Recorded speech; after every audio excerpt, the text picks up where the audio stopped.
Welcome to episode 146 of the Reading and Writing Podcast. I'm your host, Jeff Rutherford. Stay tuned for my interview with Rick Klaw, editor, anthologist, columnist, and bookseller. Klaw is the editor of the recent anthologies Ray Guns Over Texas and The Apes of Wrath. Stay tuned for my interview with Rick Klaw. Welcome back to the Reading and Writing Podcast. My guest today is Rick Klaw, editor of the new anthology, The Apes of Wrath. Rick, welcome to the podcast. Glad to be here, Jeff. Sure. Well, if someone listening hasn't heard about The Apes of Wrath yet, how would you describe the anthology? Well, it's a collection. It's actually it's a literary survey of apes in literature. Apes have had a long history in literature, going back to Aesop, and have been part of literature ever since. And so I wanted to do an anthology that kind of showcased all this. But also along the way, I also wanted to touch on other aspects of apes and pop culture. They've been a big part of pop culture as well, as anybody who'd seen Planet of the Apes would know, or the continued popularity of King Kong. And in the book, I also, besides the 17 stories, I also included 4 essays on different aspects of pop culture. Sure. And do you remember how you originally came up with the idea of the theme of Apes of Wrath? I've always loved apes since I was a small child. So it's just one of those things that I've always found fascinating, apes. And there's only been one other ape anthology ever. Oddly, there's only been one other before this one. Mm-hmm. And so I thought it'd be kind of a cool book to get together. I used to always explain to people, I'd always go on, loudly and vociferously. Am I saying that right? About, how important apes are for, in pop culture and in their and their, and how, there's apes in all these different parts of culture. And people would look at me like I'm nuts. So I said, you know what? I'm going to put a book together on it. And originally I was shopping around a pop culture history of apes. And I didn't get that much traction for it. There was some interest, and I've written some essays about it. But then I was talking to Tachyon, and they were interested in me doing an anthology for them. And we had gone back and forth on several different topics. And I said, hey, what about this apes anthology idea? And at first they rejected it, and then I talked Jacob into it. Jacob being the publisher of Tachyon. And so, as you mentioned, Planet of the Apes is probably the most well-known popular culture example of anthropomorphized apes. Yes. Why do you think we're so fascinated with apes? Well, part of it, apes, they represent, they're cracked mirror images of ourselves. Of anything in the animal kingdom, they're the most like humans, of course. The old thing about 98% of our DNA is like a chimp's. All that, and you can see bits of humanity in apes. You can look at them and say, "Hey, we act like that." We do that same kind of motions in our faces and our hands, and they live in groups, all that kind of stuff. And it enables us to tell stories, for good or ill, that we couldn't tell about ourselves, but we can use apes as our proxies to tell these same stories, and we can identify with what they're doing. It's one of the reasons, like Rise of the Planet of the Apes in particular, works so well. Is we could all understand what was going on in Caesar's head, the alienation, the being, kind of the outcast, and we all understand that. You don't have to be an ape to understand that, especially when you're dealing with geeks, geek culture. We all have that kind of feeling. And what did you think of Rise of the Planet of the Apes? I loved it. It's one of the reasons I have, Rupert Wyatt doing the introduction to the book. Rupert was, I loved the movie so much, and I wanted him to be part of the book. And so I contacted him, and he was thrilled to be doing the introduction, and I was thrilled to have him because, like I said, he understood. And the introduction, or the foreword, technically, that he did for the book, shows they really understood what I was trying to do with the apes. And it was a perfect person to do the forward for the book. That's great. Are you currently working on any other anthologies? Actually, I am. I did a book for FACT, which is the Fandom Association of Central Texas, called Ray Guns Over Texas. And I've actually turned it in. It's an anthology of original science fiction by Texas authors. And it's 19 original stories, I believe. And it was fun to do. It's the first time somebody's done something like this since the 1980s. And who are some of the contributors to that? Stina Leaked is in there. So is Brad Denton. And you ask these questions, I can't remember. It's funny because when you're done with an anthology, it's weird when you're editing an anthology. When you're done, because I've turned this book in, right, and until the book comes out, your brain goes elsewhere. Yeah. And you say, okay, I'm going to work on something else now. So you put that all aside. Mark Finn is in that book. Great. Do you have a tentative publication date on that yet? Yes, that book is coming out at WorldCon at Labor Day weekend, which is in San Antonio this year, the World Science Fiction Convention. Yep. And that was one of the reasons they wanted to do it, was to have the book come out then. But it was a fun book to put together. And Neil Barrett Jr. is in the book, of course. Joe Lansdale's in the book. Michael Moorcock is in the book. It's all starting to come flooding in now. Yeah, those are all original stories from them. Great. We'll look for that when it's out later this summer. Well, I know that you've written essays about science fiction comics, and you've also worked as an editor. You edited Weird Business, a hardcover comics anthology, as well as many other books. What are you reading these days that really excites you? Are there any comics or novels or writers that you feel aren't getting the attention they deserve? Well, there was always some. It's funny. I was just looking at Zoran Zikovich again, who I hadn't read in a couple of years, but there was an interesting magazine, International Science Fiction, it just did a thing about him. Zoran's I want to say Bosnian, but I think he's a Chechen. I'm getting confused there, but he's from the former Yugoslavia, and he's an amazing writer. Right. And then there's they just reissued a Gerald Kirsch book, Nightshades and Operations. Which is Nightshades and Damnations, it was just been reissued. And Gerald Kirsch is one of these forgotten writers. He's firmly in that Bradbury, that kind of Twilight Zone stuff that in the 50s and 60s. Sure. And they just reissued a bunch of his stuff, and it's amazing. His stuff. Do you know who did the reissues off the top of your head?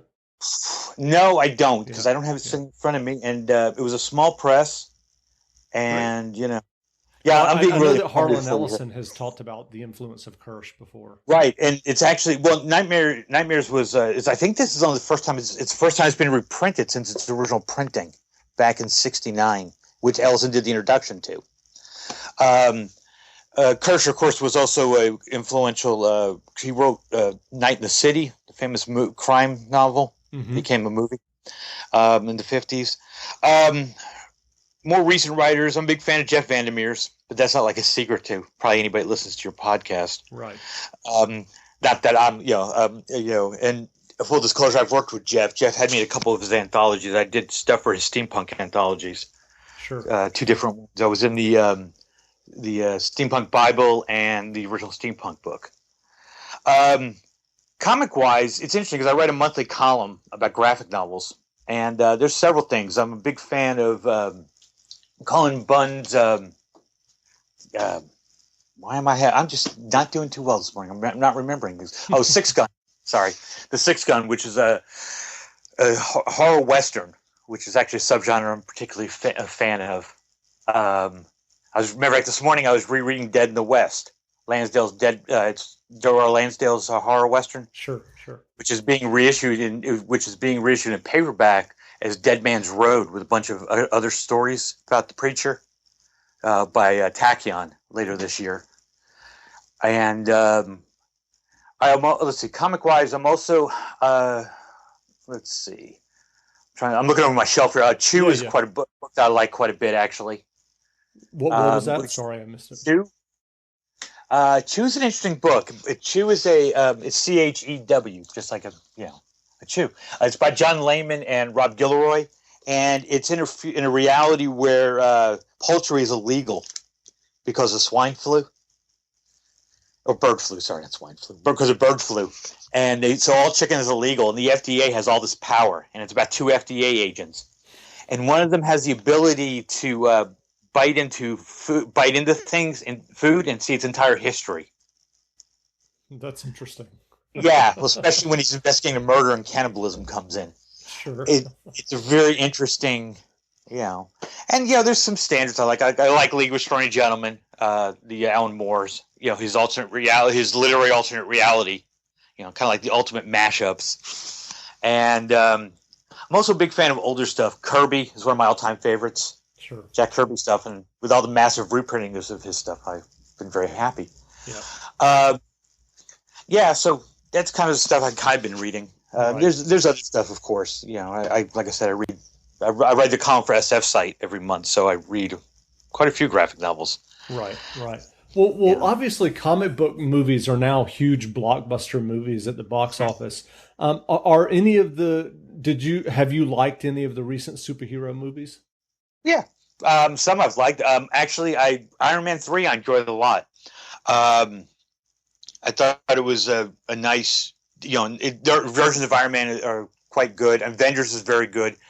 It's interesting because Marvel seems to have really understood how to translate their stuff to film, and while DC seems to have just the opposite problem.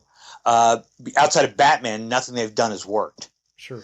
And even the last Batman, I'm on the other side of the fence, and a lot of people, I don't think the last Batman film worked. I don't think it was a very good movie. I thought it was got too far away from Batman. Batman should not work on a global scale. Batman works on a local scale. And Superman's just the opposite. He works on the global scale. And the new Superman movie, I'm real hesitant about it because I don't think Zack Snyder's a good director. I thought his Watchmen was awful. And I don't know if he can do a good Superman because Zack Snyder's movies all lacked heart. They lack any compassion or humanity. And that's what Superman is about. Superman is all humanity and all compassion. Right. And I don't know if Zack Snyder can pull it off. Interesting. We'll have to see in a few weeks. The trailers look great. I'll say that. They do. Yeah. So what impact do you think that these movies are having on the actual comic book industry, the monthly comic books? Well, the biggest impact, actually, the monthly comic is not them, but the digital market. Comics have really made that jump to digital. So with the rise of the tablets, people are now, downloading their monthly comic, their weekly comics, and then buying the collections when they get done. And that's had a bigger effect. The movies, they have an effect, but there are people that will see those movies, they'll never read those comics. The same thing, there are, a zillion people will go see, The Great Gatsby, but how many of them are going to read the book? Sure. It's not going to hurt the sales, of course, but it may not help. Also, comics, one of the problems with the comics industry has had for a long time, it's hard for somebody to just walk into a store and start reading them because they have these long, convoluted histories. Right. And so it can be difficult to get new readers that way. But yeah, I'm sure it's helping to some degree.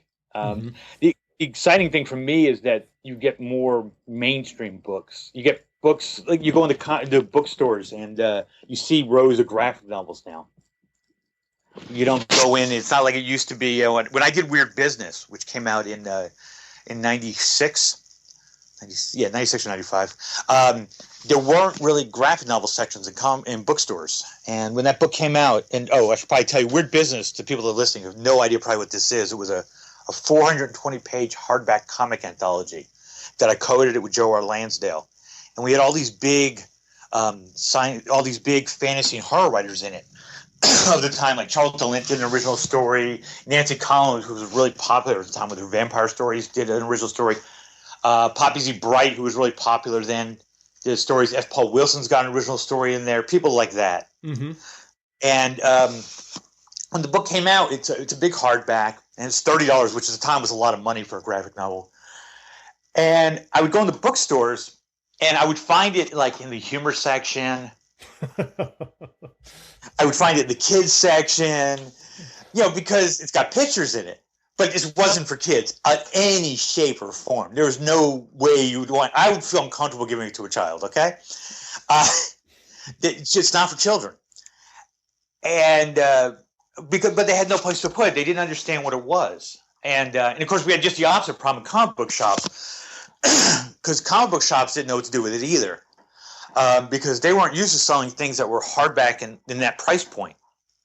Right. And I still remember having a discussion with a comic book shop owner, and I said, "Oh, did you order Weird Business?" He goes, "Yeah, I got 2 in." Well, how did it sell? I sold 2 that first week. Great. Did you reorder? No. I was just thankful they sold. Really? I was like puzzled, because at that time, two volumes of Weird Business was like selling 100 issues of X-Men, and I'm pretty sure if they sold 100 issues of X-Men in a week, they would reorder. Yeah, exactly. It was interesting. So now, of course, I go into bookstores, and they're everywhere. Graphic novels, and they market them right. They look, they're in the right places, all that kind of stuff. Right. So what do you think of the transition to digital with comic books? I still prefer comics, reading them. I read some digital. I can read a lot of digital, actually, because the nature of what I do. Right. But it's like anything else. If it keeps it alive and viable, then it's great. Sure. It's the same thing I have feelings about the ebook. People reading books. My biggest problem with the ebook is that ebooks are not actually books. But that's a whole different discussion. They're just, books are actual physical objects. Sure. But I just think the word's wrong. But I don't have a problem with it, because it's allowed a lot of obscure books to come back and print, a lot of writers that people don't know about. Like, you can get almost all of Neil Barrett stuff now digitally. Okay. Right. Neil Barrett's a really talented writer, really amazing writer, but a lot of his stuff's been out of print for a long time. I saw the other day through Darkest America, which is one of my favorite books of his, post-apocalyptic book, and it's back in print. And I was like, wow, that's so cool. And it's back in print digitally. Right. It's like $1.99, something like that. $2.99. But I like that chance that these things can get back into print and people can read them. Sure. Because really, that's what it's about. I don't agree with a lot of, I think DRM is evil. Right. I'm a big believer that that people should be able to have access to things, and also my biggest problem is the way people learn about books. And this goes back to my book selling days, and which I was a bookseller for 20 years, and the biggest way people learn about books is when friends give them copies of books. I mean, everybody, your friend gives you a copy of a book, you're like, oh, this is great, you read it, and then 9 times out of 10, if you like it, you're going to buy another book by this author because you like the book that your friend gave you. But there's no way with digital books to just give your books away. Right. Right. I can't just, if I say, hey, Jeff, I'm reading this book, I love it, I can't just give it to you. I'm able to, on Amazon, I can loan it to you for 2 weeks. Big deal. I'm talking about, I should be able to give you the book. I bought it, I own it, I should be able to do what I want with it. Exactly. With physical object. And that is my biggest problem with it. And I think it's a real fallacy, and it's going to hurt the industry in the long run. Because it's going to prevent new readers from coming in. Mm-hmm. It's going to be harder for authors to get new readers because of it. Right. And because we've all seen it happen. It's happened. It's personally happened to anybody who reads books. It's happened to all of us. Somebody gives you a book to read. You go, hey, great. And also the excitement that people have when they give you books to read. And all. It just, like I said, it just changed things. It's funny because one thing, I love 50s pulp novels. And one of the hardest things to do is find them in good shape. And the reason is because people would buy them, just give them around to their friends. And these things would be read to death. Right. And they'd fall apart. And that's why you can't find them in good shape. So that whole culture is gone. But I do think that ebooks are a good idea because it keeps things going. And it's cheaper. It enables things to happen. You can take a bigger chance on an ebook. I also think that they need to change the way they're paying people for ebooks, because the publishers are taking too much money because the overhead's so ridiculously low on an ebook. Why should the percentages be the same? Right, exactly. I mean, but that's not why you brought me here. You taught me on here by talking about apes, I think. Wasn't it? well, Sorry. you mentioned your graphic novel column. Are you doing any other regular columns or essays that we should look out for? No, not really. I mean, I do things here and there. I write. I blog at for Revolution SF. I was one of the original editors there. I was the fiction editor for Revolution SF, and then I've stayed on as a contributing editor over the years. And I write reviews for them occasionally, and I do, nothing really at this moment. There's some people that I've talked. I just had an interview with somebody yesterday. I guess a discussion about possibly doing some reviews for another site. But I don't. You know how it is until I actually start doing it. I don't know what's going to happen. Oddly, I am doing a lot of work for the San Antonio Business Journal, which would seem to be completely off my usual review. But I've been writing for them, and it's been interesting doing work for them. It's completely different. No geek writing at all there. Right. And but it pays the bills, and it's kind of fun to do. Sure, it's different. Sure. I like being able to do different things occasionally. It's funny because as much as I like apes and all that kind of stuff, every once in a while you want to do something different. It's like the site people I was talking to yesterday. I would give a chance to review non-geek films. And one of my things is I love a really good romantic comedy. They're so rare. And, so going out to be able to review some once in a while, that's great. That's great. But, because, as they say, you can't live just on steak. Every once in a while you have chicken for dinner. Exactly. It's things like that. One thing I will mention about the Apes of Wrath, we were talking earlier, and one of the things I'm proudest about this book is I think I'm the only person to ever published an anthology with Gustave Flaubert and Edgar Rice Burroughs in the same book. Excuse me. Well, what was the first name? Sorry, I didn't catch that. Gustave Flaubert. Wrote Madame Bovary. Right. Yes. And I think I'm the only person to ever publish an anthology with the two of them in it. Flaubert's this major literary writer, and then there's Edgar Rice Burroughs.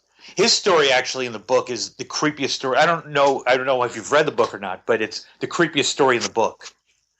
The Flaubert story. It's a story he wrote when he was 17 about an anthropologist who breeds a slave with an orangutan, and the story's about their child. Wow. So had you read that before? How did you know about that? I'd actually not. It's interesting. I read references about it. It's only been reprinted once in English before this time, and I found references to it. And I actually had never read the story, but I found the French version of it, and I was like, well, I'm going to get it translated, and I'm going to put it in the book, taking the chance that it was going to be good enough. But everything I had read about it was like, I've got to have this in my book. If I'm going to do an ape book, I've got to have this story. And it is so creepy. It's so politically incorrect. And, but it was, it turned out to be a wise choice because it's an amazing story. And it really, it's funny. I sent this book to my mother-in-law, and she calls up my wife, and she's talking about how she thinks she likes this book. And she told my wife, though, that I should make sure I never send her another book with interspecies with sex in it ever again. And I thought, wow, okay, I'll see if I can I'll check. Not on the list anymore. And I'm sure it's good when she got to that story. Because really, there's some other stories dealing with interspecies love, but there isn't like sex per se. And that story, it's in that story. So I thought, well, okay, I'll remember that. So the next anthology I got, there's no interspecies sex in it. So it should be okay. I try not to have, you don't want that in every anthology. No, exactly. Well, again, we've been speaking with Rick Klaw, editor of the new anthology, The Apes of Wrath. Rick, thanks for doing this interview. Oh, sure. Thanks a lot, Jeff.